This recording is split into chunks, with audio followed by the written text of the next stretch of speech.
Hey guys, today we're talking to Jesse about his journey from being a lender, meaning working for a bank, doing the back end of loans, to building his own cash flow portfolio. So today we're going to talk to Jesse. You don't have to be the fastest to start.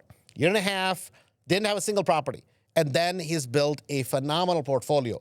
So this is Jesse's story and his cash flow for life.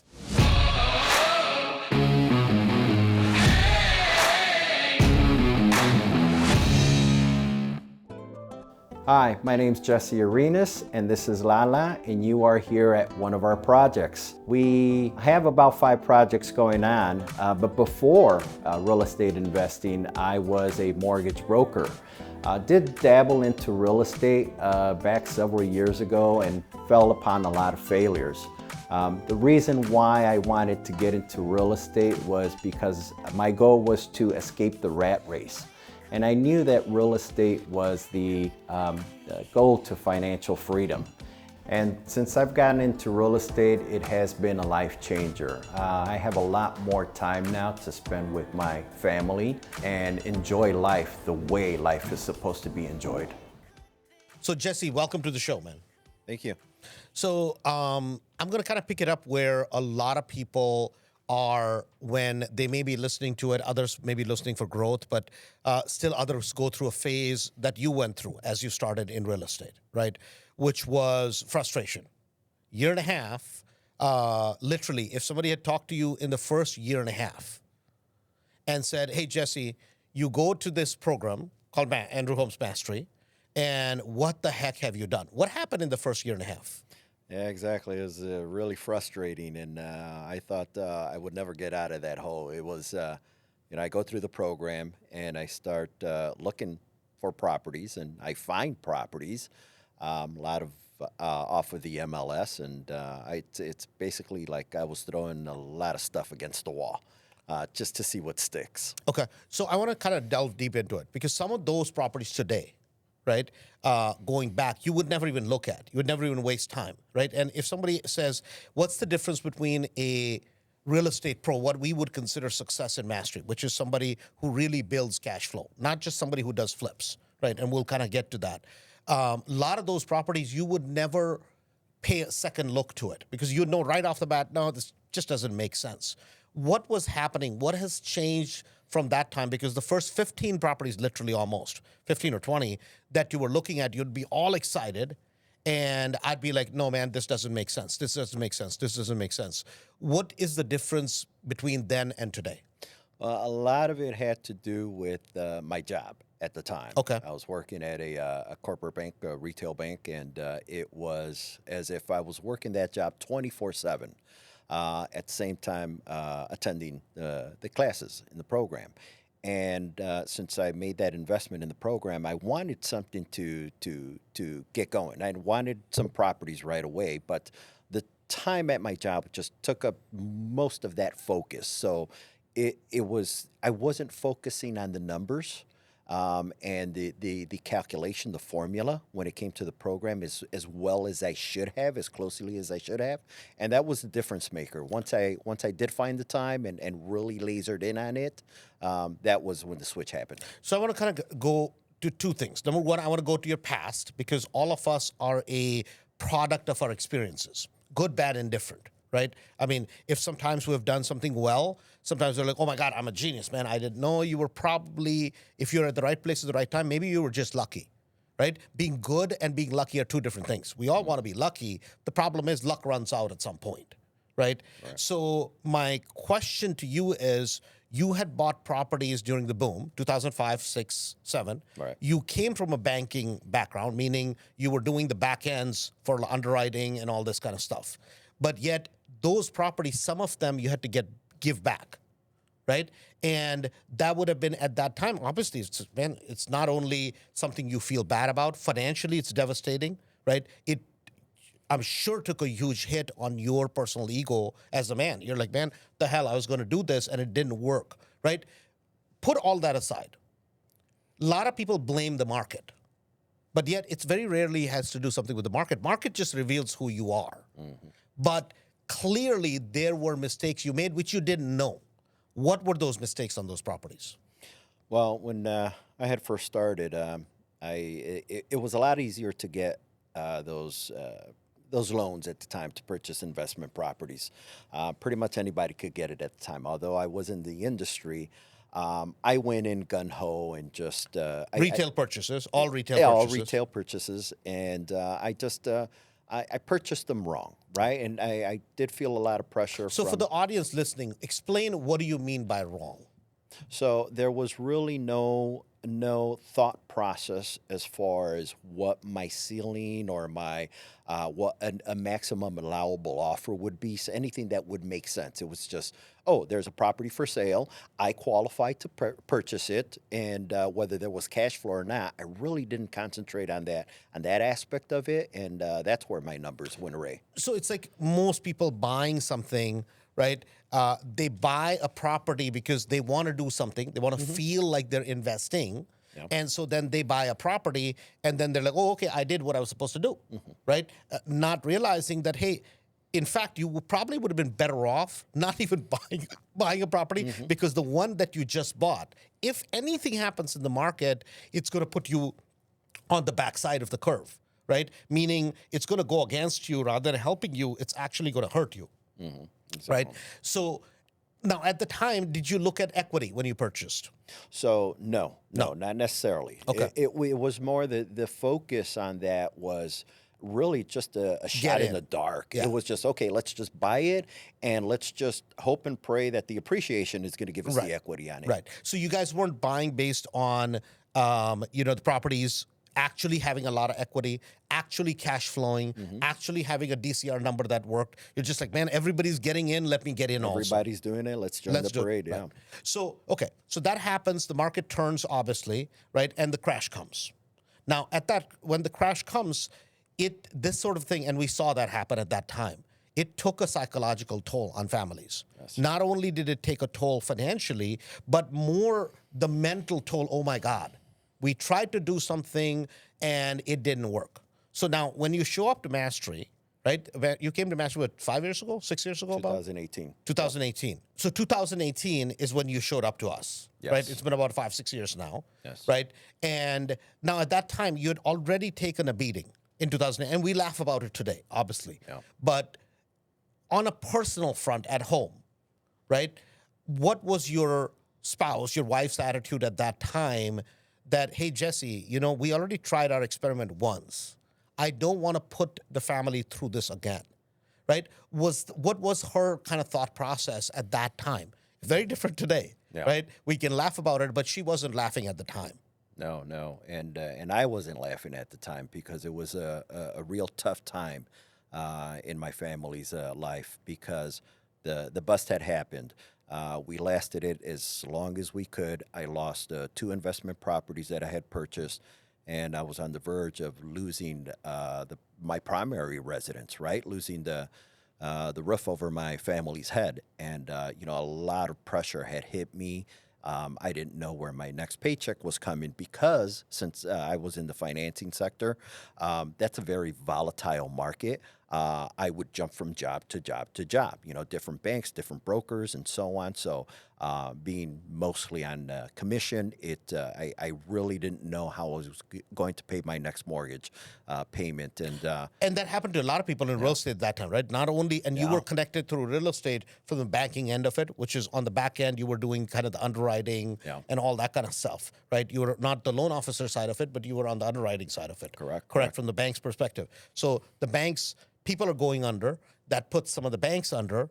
They're basically cutting back staff. They're reshuffling everything, right? There's a big turmoil. So now not only is your investments gone by the wayside, suddenly your basic paycheck, putting food on the table is an issue suddenly, right? So what made you come back in 2018? What was it that clearly that bug had not, gone away, right? Some people would say, "Oh my God, man, I'm done with this real estate stuff." What was it? Clearly, you had something deep down inside going on that made you come back. So there was a few things. My father was a real estate broker. Okay. His dream was to invest in real estate the right way. I had stumbled upon the mortgage field by accident right out of school. I was looking for a job. My sister was working at the time at a mortgage broker. Says we're going to relocate. We need somebody to answer the phones. So I went in, answered the phones, just earned a little bit of money. And this was way back, and they had replaced me with her, or actually her with me, and she left, and it was funny. We have a funny family story right there because she says that I got her fired. But anyways, that's how I stumbled on in the mortgage industry. So my father and I had worked together, real estate agent and loan officer, and we would process each other's clients, the files, help each other out. So I saw that vision in him, and I said, okay, Dad, we're going to do this together. He since had retired and was tired of the industry because it was so volatile, and I stood in the financing sector of it, and we just I said, there's a way. With, of course, all the real estate gurus that were passing through locally through Chicagoland that were based out of the West Coast and the East Coast, coming in selling their products. We go back as far as Carlton Sheet days, Sure, right? sure. And this is a different lifestyle. This is your way to financial freedom. So I saw that, and that was my niche. That's actually what I wanted to pursue. It was deep down, that bug deep down inside me that I really wanted to hit.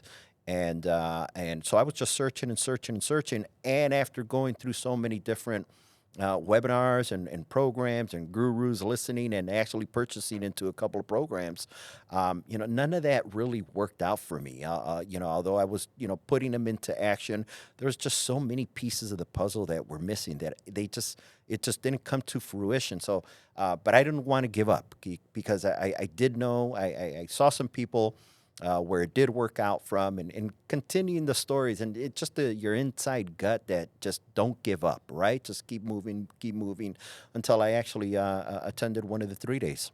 Okay. So you show up, and my point was always we pick one thing, right? One thing meaning we're going to build cash flow. And we talk about 257 Cashflow for Life. 2 years, 5 properties, get them paid down, right? And let's just focus on cash flow.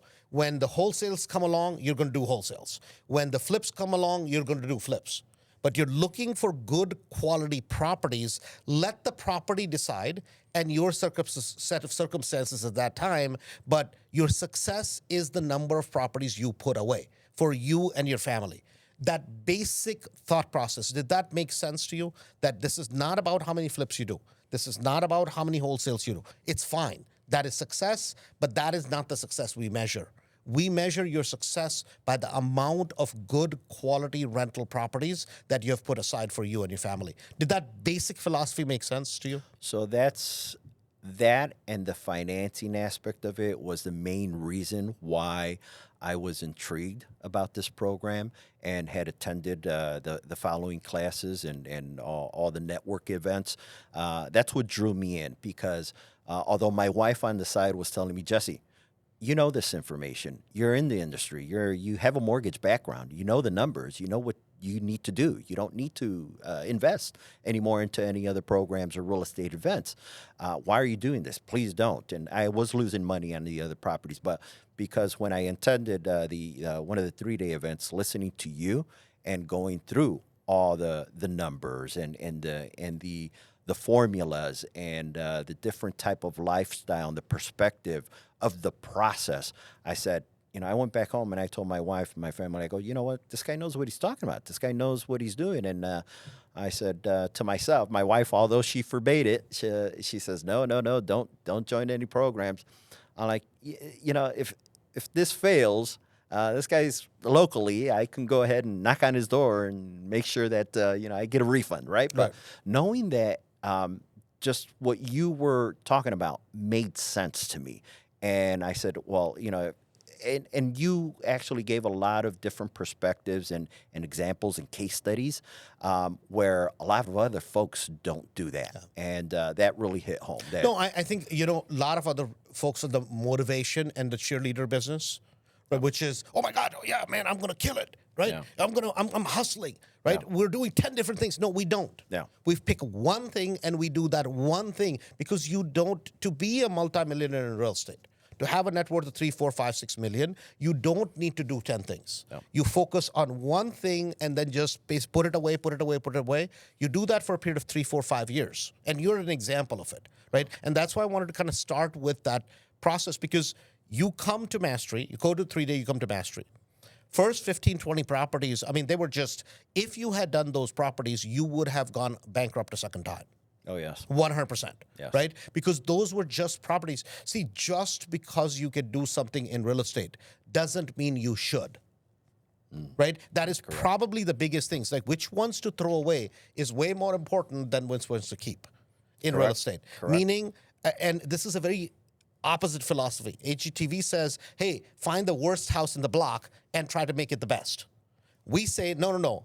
You don't find the worst house. You spend more time looking for the house than amount of time rehabbing, which is rehabbing is a necessary evil. We have to do it, but we look for better quality properties at a great price to begin with, and then go touch that property, because now the property already is good.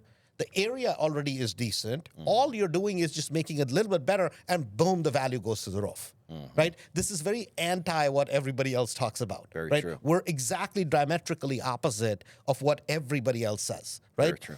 So it took you some time, year and a half, you go through this process. Now, my question is this, that I think you're here single-handedly, as far as I'm concerned, because in that time, when you were going through your trial period, you did not give up. You would keep showing up to some of the meetings we do. So you keep showing up 3-day. You keep, at that time, did ever the thought run through your mind, man, is this stuff going to work for me?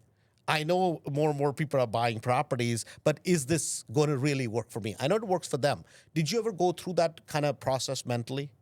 Well, yeah, and it's being the age that I'm at. I went through so many trials and tribulations right throughout my life. I knew what wasn't working, what would work, what not, where to give up, and where to keep on pushing. The biggest motivating factor here was that I saw testimonials, and I witnessed people actually being successful out of your program. I did not join the mastery program the first time around, first 3-day. Second 3-day I attended. I started meeting people that I had originally met the first 3-day, who actually had joined your program at that time, and who had already accumulated a couple of properties at that time. Then at the third 3-day around is when I actually took the plunge, and only because the same people that I met in the first 3-day came back, and they already have a portfolio that they were building up. And I said, you know what, this stuff really works. And because I knew that the numbers and the strategy that you were talking about made sense, you spend less time in the actual project and working more about the strategy and the numbers part of it, right? Because so many other real estate coaches out there, they just glorify the big numbers, the big flips, the profit, and so on, and they don't explain what the nuances are about the middle part of it, what and how to get there. And that actually can deter a lot of people, and that can squander a lot of people's dreams, because once anybody starts a rehab project, then you don't know what you're going to run into, right? You don't know, you can open up a can of worms, and it's never going to be easy, right? You just need to know where to get the support, how to move forward, and so on. And I gained all that information and all that help and guidance here. Got it. So yeah, So my question is this, right? And it's sometimes, it's like, what is, what is success? Sometimes success is basically preparedness, meeting opportunity, and being at the right place at the right time, right? But if you keep doing the right things, over time, things will work for you. Right? I've always believed that. Yeah. May not happen today, but if you keep at it and you do the right thing, it'll work. Yeah. Happens to be your son wants to get in real estate, Yeah. right? And he starts basically doing, looking for deals also. And literally the first deal you did was with your own son. That's correct. How did that come about? Oh, that was a great deal. That was you had taught us about looking for off-market property. We started just driving around our own back of the yards, and were looking for property that looked in disrepair or high grass or snow and shoveled, whatever time of the year. We found a property that looked vacant. The mail was piling up in the mailbox, and we decided to knock on the door. A lady actually answered the door, says that it wasn't her property, but that she knew the owner, that it was that they were probably looking to sell.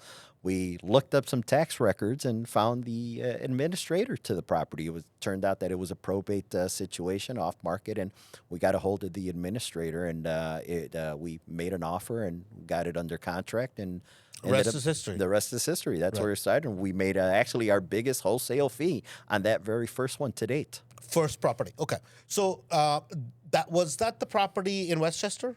No, that one is in Berwyn. In Berwyn. Yes. Okay. So Berwyn property. So first property that was in Berwyn, you wholesaled that one. Correct. Okay. How much did you make on that one on the wholesale? $26,000. $26,000. Now, number one, let's talk about. We always try to brainwash everybody. You keep a property, keep a property, keep a property. Never sell it. Yeah. Right. That one you didn't do a flip. You did a wholesale. Correct. Right? What was the reason why you did a wholesale on that? Yeah, that would have been a good rental, but because I didn't want to have so much money stuck into the deal, we decided, and we wanted to start some sort of a marketing campaign eventually, right? For off-market properties, we said, well, let's cash out on this in a wholesale situation. And move over and try to wholesale another and build up the reserves. That was our main focus in the beginning. Let's build up a reserve so then we can go ahead and have that money to start some marketing and also have a down payment money for any future deals that we're doing. So basically, that was you were going to reinvest that money into the business, exactly. Right? And this is just like anything else. Made a little bit of money. It was a nice, safe bet. You made $25,000, right? And then you took some of that money and reinvested it into some marketing. Correct. Right? And you guys were doing, at one time, cold callers, right? Correct. And you guys also tried a little bit of mailing, right? Correct. You guys have done both. Yes. Right? With cold calling and or mailing, right? People want to do a one drop of mail and say, oh, man, I didn't get any results. Nothing happened this time. Mm-hmm. What is the reality? The reality is that you got to stay consistent with it. You got to continue sending these mailing campaigns at least about 7 times. Because some of our biggest wholesales have been on the 6th or the 7th hit, right? You're gonna waste your marketing budget if you're just gonna send it once or twice. People, what we found out is normally they'll receive a piece of mail, they'll toss it. Second piece will come in, oh, okay, maybe they'll put it away. Third piece, then and it depends on the situation. Of what situation those people are at the time. They might not be ready at that particular time on the first mailer, but come the 5th or the 6th, then their lives change and they're ready to go. So it's just consistency. You just got to continue sending them out. And then you guys weren't sending out a big budget, right? No. You had a very small budget, a few $100s, right? And you're literally sending that out. I hired my daughter's high school friend at the time just to write out some letters for us and send them out, 300 letters a month. That's it. That's it. Right. And I think a lot of times, what happens is we make things more complicated than they're supposed to be. Do small things in a sustainable manner. It's no different than, I wish I could do this on the exercise side of it, right? Which is you don't have to do a lot. But whatever you do it with consistency. Yeah. Right? That's way more important than anything else. Yes. Right? So now you guys start doing that. And now if I look at it today, right? As far as flips, as far as wholesales, how many total wholesales have you done? We've done a total of 8 so far. 8 wholesales. Yes. Right? You've done some wholesales where you made $25,000. Yes. You've done some wholesales where you made $5,000. Yes. What was the difference? As far as why did you only make $4,000 or $5,000 on some, and on some you were able to make $25,000? Because for the audience listening, everybody's, oh yeah, man, I want to get like 15, 20 rips every time, right? But that's not how life is. Yeah. Well, some of those lower price ones were where we had double closed on it, only because there was a lot of meat on the bone, and then we wanted to go in there and just do somewhat of a wholesale situation. Clean it out, exactly. put it back on the market. Exactly. And we ran into a hiccup there because we just lasted a little too long on that property. Our monthly payments on the property were exhausting us. So at the end of the day, those were just $5,000 that we would make. But that was very so. I think it was actually just 2 deals that we actually just made $5,000 on. Now the rest were north of that. Got it. Okay. So if I was to say, like, on an average wholesale, if you average out, you've done about 8 of them, right? You're not a wholesaler, though. No, not by by career. You do wholesales, and this is something important to understand, guys. People want to get it. Oh, I'm just going to do wholesales. It's the wrong way to look at it. Here's what you should be. I want good quality properties at good prices. You wholesale when it makes the best sense for you to wholesale. Yeah. Right? You flip when it makes the best sense. Now, if you can't do a JV with somebody, do it some other way, because you'll make more profit and you'll get to learn. Yeah. Right? And then you keep a property every time. That should be the goal, to keep a property. Right. Unless the property numbers don't work, then you wholesale or then you flip. So starting off, we wanted to build our reserves, right? So that's why we decided to begin wholesaling. Sure. Then after we'd done 3 of them, we said, okay, let's either hold and start flipping. So it was kind of a pendulum swing on that. We would wholesale 1, then rent 1, then wholesale 1, then rent 2, or then the flips would begin and so on. But the luxury of that. So you have built this up, and this is a 4.5, 5-year journey. Correct. Right? But I want to kind of, and that's what I want the audience to understand, that, guys, listen, I know all of us want to be from a 0 to a hero in 2 days, including me, right? Just understand, you can literally get there, and you can be in a very good financial position, right? I know a ton of wholesalers, a ton of them. They do a ton of volume of business, but I can guarantee you they're broke. And they're broke not because they don't make a bunch of money. Whatever they make is spent. By the end of the year, they have nothing to show for it. Yeah. But you did 8 wholesales. How many flips? 8 flips. 8 flips. Mm-hmm. And this is where the real wealth is. How many rental properties do you have today? 23 doors. 23 doors. So you have 1 6-unit, you have 1 4-unit, and the rest single families. Correct? Right? And so now 23 doors, on 23 doors, how much money, cash money, out of pocket do you have? Well, we have our 6-unit that we are actually just wrapping up this week. We're going to finish renting that out once those are all rented, and in the mortgage payment that I have on that. In accumulation, our net cash flow should be around $12,500. $12,500 a month. Correct. That's not the question I was asking. What I was asking was out of pocket invested, right? Oh, like used to be people put down 20% down payment, blah blah. We don't do that. We do 2-step: purchase, rehab from either private money or hard money, and then we do refinance out. Correct. Right? Correct. How much of your actual cash money do you have in these properties? So after 23 rental doors, 8 flips, and 8 wholesales, 0 out of my pocket. 0 out of your pocket. 0, nothing. And you guys have put aside money, and you have made a good living at it. Yes. Right? See, the secret to building real estate is good quality properties. The secret to real estate is not construction. Construction is a necessary evil. You have to do it because some of these properties need cleanup. Some of these properties need work, right? To increase value, you're going to have to do construction, right? Some part of it. But the goal should be take pride in the less amount of work that you do. Do not take pride. Guys, most of us come from middle class to lower background people in general. Doesn't matter if you're an immigrant, doesn't matter who you are, that's just the reality, right? Most of us don't come from families that were worth 30, 40, 50, $100 million. We don't. That's just a fact of life. Yeah. Right? And so our parents, the only thing they knew, right, is work hard. And some of them knew get a good education and work hard. Right. And then work hard and work hard and work hard. They never were multipliers of money. Right? They were never investors. So the only thing, and I mean, I've said this even on social media and stuff, people are, Andrew, you're just telling people to do shoddy work. I've never said that. I've never said that. What I have said is don't buy properties in crazy areas and don't buy crazy properties. You're not in the construction business. You're in the investment business. We're investors. We're not construction people, right? Is that message dialed into you today? Yeah, it is. It is. And although we've done 8 flips, and I'll take a lot, my wife and my son and I will take a lot of pride in all that work that we put into it, and the gains that Sure. we've got out of it.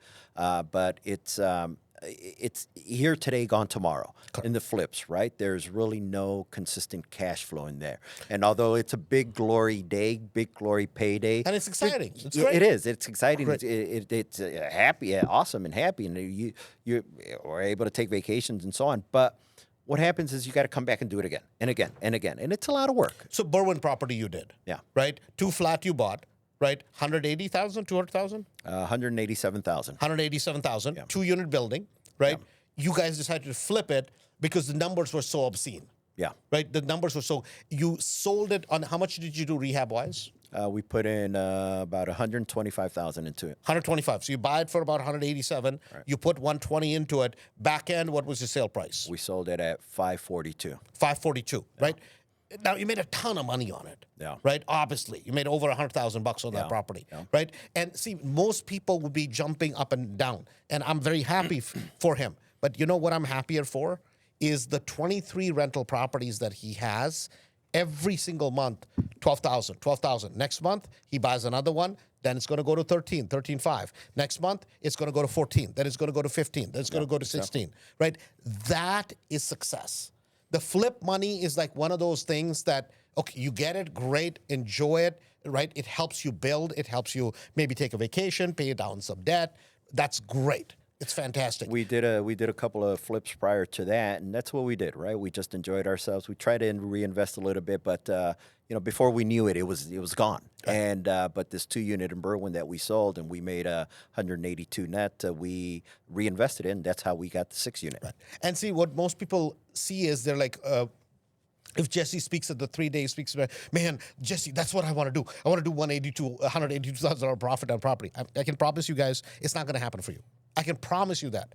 But if you stay consistent, you'll fumble into a property where it'll give you a nice wide spread, right? But if you try to just go do that, guess what? You're going to be out of business, right? So understand, we're building a business. We're building a business of cash flow, and then rest of it comes along with it. Yeah. See, it took me a while to learn the mindset of being consistent. So not giving up in your program, although I had fallen on my face and ran into a lot of issues several times. I said, I can't give up. I can't give up. Let's keep on going. Let's push it. It's about building momentum, just like it is with the mailers, right? You can't quit at your first or second mailer. It's got to be consistent. You got to build a momentum and have that streak move forward. And then that's when things will start happening for you. So I want to go back to one of your properties, Jesse, right, where I turned you down, right? You called me, and I'll never forget this. It was a 2-unit or 3-unit building, Westchester. The 3 in Westchester. 3-unit Westchester. Yeah. Massive property. Yeah. Just a massive brick property, Yeah. right? And great building, great location, phenomenal location, but you were looking for a loan at that time on that property. Right. It took you 6 months to do that deal, right? And I said, no, man. A year from now, maybe we'll say yes. Yeah. But right now, no. Right? You're like, man, but why? Right? It's like a kid saying, can I have that? And you're like, no, not right now. Right? You're only 12 years old. You're not going to basically buy a $1,000 for a bike. It's not for you right now. It's not a never. It's just today, no. Now looking back, because you wholesaled that property. Right. And I had said that, man, listen, if you do this deal, you're going to go belly up on this deal, right? Anybody else that has a lot of experience, that has the bank account, they can pull it off. But right now, Jesse, this is not the right thing to do for you. Just wholesale it, get rid of it, and you will do one of these. It's just not today, right? At that time, did that make sense, or did it take a year and a half later to make sense? I hate to say that you were right, but we didn't have the experience in that level of rehab, right? It was a big, massive 3-unit building, and it did need a lot of work, and we hadn't done any full rehabs till at that point, right? Although I did have a small little 401k and small little wholesale reserves that I had built up from my wholesales, it wasn't enough to where I believe we would have sustained us. If anything would have gone wrong. So I think that was the right decision at the time. And now I think it was the right decision. At the time, I really, really was pushing you to get that loan, and I was a little saddened by the fact that I couldn't get it. Sure. No, because I'm attorney. And guys, listen, at the end of the day, it's someone like Jesse's in Mastery. You want to see that success, right? Because somebody who's in Mastery, if they succeed, it's our success. Somewhere we were able to be the inspiration, to be the guiding force behind somebody. You have to do the work, but yet to be able to cajole you to, hey, man, this is something you could do. And at that time, I was like, no, today you could do that property, no problem. Easy. Easy, right? That's something you could pull off, no problem, and would work. But see, at that time, it just, you didn't have the experience. You didn't certainly have the bank account to be able to pull something like that off, for sure. And so at that time, it didn't make sense. Today, that same thing would make sense. Well, out of the 15 that I threw up against the wall that you turned me down on, this 3-unit, each and every one of those deals would have finished me before I had even gotten started. So, that's thank you for that support and that guidance. It's what we really need here, and that's what we benefit off of. So, Jesse, I mean, obviously, every month you're building. Now, you lost your job in the meantime, right, in the banking sector. I right? quit. You quit. Okay, you quit. You had some family things going on, right, at the time, and so you quit at that time, and then yet today you handle national RE funding. Yes. Right. Quote unquote, it's not a job. It's something where you're helping other investors, right? As people who are in Mastery, people who are outside, people listening to the show, they can go to nationalrefunding.com. Yes. They have put their information in. They will talk to you about their funding needs for flips, for rental properties, for long-term rentals, so on and so forth. Yes. Right. So why do you do that? Because obviously it makes you some money. It's not like it makes you a lot of money, but that's the money that we've always said. You want to be a multimillionaire, keep some sort of a day job first until you get to a point where you have so many properties that you can take the foot off, right? So that you treat as your day job. You do flips, you do wholesales, and then you do rentals. Why do you keep doing that? Well, there's a bigger meaning behind why I do that, and I'll let you know. It's because when I went through the bust, I was on the verge of losing the roof over my family's head. I fell over. I knelt by the side of my bed and I prayed. Says, anything that I can do to help people struggling in my situation, I will do as long as you can help me get out of this mess. And sure enough, sometimes we come up with wise things and wise thoughts when we're at our lowest. Yeah. Was that kind of for you? Yeah, it was. It was an eye-opening moment, and it really changed my perspective in life in general, and just society and people, and how to work with each other. Right. Soon enough, 2 weeks later, because at that time I was unemployed. I had lost my job. Soon enough, I kept on applying for jobs. I got a job at one of the biggest retail banks in their modification department. And I was, no sooner was I in front of hundreds of people helping them modify their mortgages. So this is at the time when short sales were going on. Millions of people were going through that. And so that brought a lot of satisfaction to me personally. And once I came across your group, there were a couple of other family issues, health issues that had happened. I lost my sister, my mother, my father. After he had remarried, my mother-in-law. Unfortunately, all of them at the time weren't very well off, and because of real estate what I had accomplished at the time, it assisted me in helping them give them a proper funeral service, and I owe it all to real estate. And at the time, soon after I had quit my job. Because I saw the rental income and the flips that we were doing being able to sustain us, and we're building some sort of a cash flow there. And also coupled with the corporate politics that I was really stressed out of.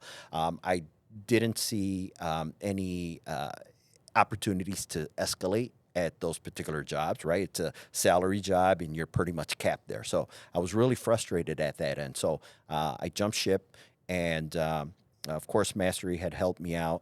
But because I was heavily involved in the group and with my knowledge and expertise, I says, oh, well, what else can, I do to pay it forward, right? And I stumbled across National RE funding, and saw that as another calling, another opportunity where I can help people, such as in my situation, that are looking to grow and escalate and so on. So it's more of the faith that I had, and the drive that keeps me going, and that's my why. That's my why I'm doing the National RE funding. Do I have to right now? It is extra income. But the rental properties and the flips are holding us over nicely. But I get a lot of satisfaction, a lot of joy in being able to help and people in pursue their successes and their dreams, and I'm able to sleep well at night because of that. No, and I think that's the important takeaway from and I purposely started on a low note with Jesse, because a lot of times if all we talk about is, oh my God, you got all this cash flow coming in today, man, right? You've done a lot of successful flips, right? You've done a lot of successful flips where you guys have clearly, the Berwyn one was a home run hit like no tomorrow. You're making $180,000. So a bunch of other ones, 50, 60, time after time after time. Yeah. And people get this wrong impression that, oh my God, this is just how it is. Yeah. Right? Jesse, anything he touches turns to gold. It does not, guys. For 99.9% of people, understand, when you start, immediately, a lot of times, none of us have those kind of successes. It wasn't that way for me, right? First property, I made barely 15, 20,000 doing a flip, barely. Yeah. Right? And it takes a little bit of time. Yes. You want to succeed, understand it can be done in a 2 to 5 year period. No question about it. Yeah. But you're going to have to go through that process, and you got to do the right thing over and over and over. Yes. In Mastery, we always say, Jesse, that if you take care of real estate for the first 5 years, real estate will take care of you for the rest of your life. Very right? true. And I genuinely mean it from bottom of my heart, that for you, for your family, today your wife is the GC, right? She kind of runs a tight ship on that end. Your son is helping you marketing. He's talking to sellers, that type of thing. I mean, you guys have literally lived that. You guys live that message. Yes. That yes. you guys have taken care of real estate for the first 5 years, meaning doing the right things, putting properties away, right? Not going suddenly increasing your lifestyle. Yeah. And literally from this point on, if you choose to, real estate will take care of you for the rest of your life. Yeah, exactly. It's true. So, a very important point that you brought up is that it is again, I can't say enough, consistency. You just can't give up. It's not going to do it by itself, right? You have a lot of these get rich quick scheme programs that are out there, and you can make millions overnight. No, it's not that easy. You actually have to put the work into it. Right. So it's not a matter of whether the program will work. It's a matter if you will work. Right. And as long as you stay consistent with it, I feel so blessed in today's date that I'm able to do what I'm passionate about. I really love doing with the people that I love doing. My son and my wife. We're a consistent flowing team. She used to be a chef. Now she used to construct cakes. Now she's constructing houses and designing them, and she's very passionate about that. No, and now this has become a family business. It is. Right? Yeah. It's a family business. We got to get your wife out one of these days, because I mean, literally, there's so many spouses. So many, and it can be husband or the wife, right? That, oh my God, my husband goes and tries all these things, or my wife goes and tries all these things. I don't know if it's going to work, and rightfully so, yeah. Like, because you're always going to have one person who's a little bit more adventurous than the other person, right? It's like, hey, I don't want them to make a mistake because this can take a toll on your family, right? Exactly. And your wife had already been through that, but I mean, it's this is kind of fun. So for everybody listening, guys, make sure if you have any needs for your lending needs, meaning you're going to do a flip, you're going to do a rental, before you go do something, please, talk to Jesse. Reach out to National RE Funding. That's online, National RE Funding. Just type it out, .com. And the page will come up. Go, just put your basic information. He doesn't pull a credit check or anything, just basic information. That way you can get that background in terms of what does it take for me to get a loan. And believe me, you are going to have no situation, oh my God, I don't have money. Probably heard that a million times. Oh my God, Jesse, at some point when I was 19, I did something stupid, right? Mm-hmm. And so I was kind of put in a place where they don't let you go without your own will, right? And this is life, right? Yes. This is where people have made mistakes. So there is no judgment. This is, hey, what is your goal? Where do you want to go? Right. And how do you use a tool, which is this financing tool, to get there? That's your job. That's correct. That's correct. I'm the loan specialist at the National RE Funding, and what I'll do, my job is to filter out through all that mess that everybody is running into. There's going to be a lot of questions everybody has. What's the down payment? What's the interest? What's this? How can I get this? And, partner and so on. I'll review your situation and make it easy for you to make the best decision. I'll lay out several different options, and being that I'm an investor myself, and I've been through all those trials and tribulations, I know exactly how to maneuver through all that red tape and lay down a very easy map for you to route through. So give me a call, and I can help you with all those scenarios. Yeah, so you can help them with the foundation of success. Correct. Great. Guys, having said that, make sure you like the podcast. You're listening to Andrew Holmes with Cashflow for Life. And the way we get to grow, the way we get to bring great guests is if you like, subscribe, share with your friends, and hopefully you can be the inspiration to their success. Having said that, thanks a bunch. Talk to you soon.